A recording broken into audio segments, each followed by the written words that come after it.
Les amis, je ne sais pas comment ça se passe de votre côté. Sinon, moi, j'ai fait une remarque dans ma société autour de moi.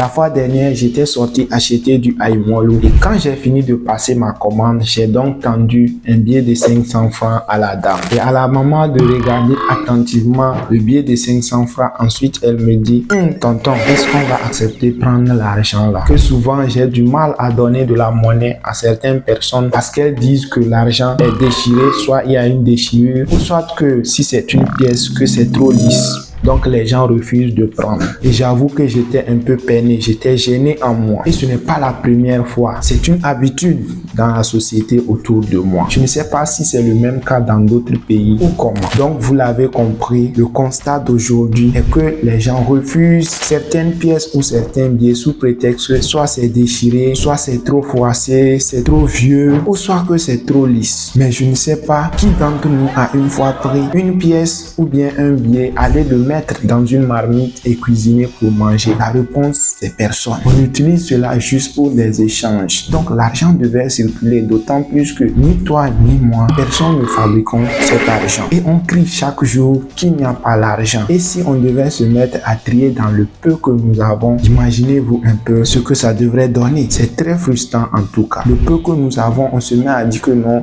ceci est trop lisse, que non, ceci c'est déchiré, non, c'est trop vieux. Au Togo, l'État a interdit ces différentes pratiques-là, mais les gens continuent. C'est tellement ancré dans nos habitudes qu'on aime l'argent tout neuf, tout beau, tout joli. Une fois que ça devient un peu lisse ou bien c'est un peu vieux, on ne veut plus. Et on se met à trier que non, ceci c'est pas bon, ceci c'est pas bon. Pourtant, toi et moi, personne ne fabriquons cet argent. Et personne ne cuisine cet argent pour manger chez lui à la maison. Nous tous, nous l'utilisons pour des échanges commerciaux, pour acquérir quelque chose. Donc l'argent devait normalement circuler. Et d'autant plus que certaines personnes comme moi, dans ces genres de camps, je me sens très mal à l'aise. Je me sens très mal à l'aise quand une personne va te regarder et te dire l'argent là, est-ce que c'est bon? C'est comme si en fait tu es coupable de quelque chose ou bien tu es venu intentionnellement faire quelque chose de mauvais. Moi en tout cas dans ces genres de situations, je me sens très mal à l'aise. D'ailleurs, j'ai plusieurs pièces comme ça limées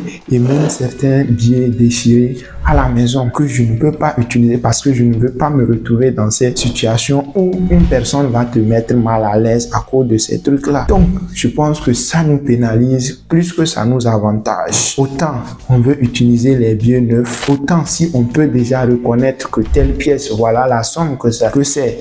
Voilà tel billet. Tant qu'on reconnaît, ça devrait circuler. Tant que ce n'est pas un faux billet, je pense qu'il n'y a pas de problème à ce que ça circule. Sinon, c'est nous que ça pénalise parce que on crie chaque jour qu'il n'y a pas d'argent. Et si le peu que nous avons, il faut aussi trier parmi ça. Alors, je ne sais pas où on va. C'était mon petit message de ce jour dans ce constat de société. En tout cas, donnez vos avis en commentaire et quelles sont les solutions que vous proposez. Parce que l'État a déjà mis, en tout cas, l'État togolais a déjà mis en place ces lois-là pour dénoncer ces personnes-là. Mais tu ne te vois pas dans une situation où quelqu'un te refuse 100 francs, aller dénoncer cette personne. Donc, tu ne te fatigues pas pour ça. Mais je pense que ce message doit être un message de sensibilisation pour que chacun puisse changer sa mentalité et qu'on abandonne cette vieille habitude-là, histoire de faire circuler plus d'argent. Merci à vous et à la prochaine.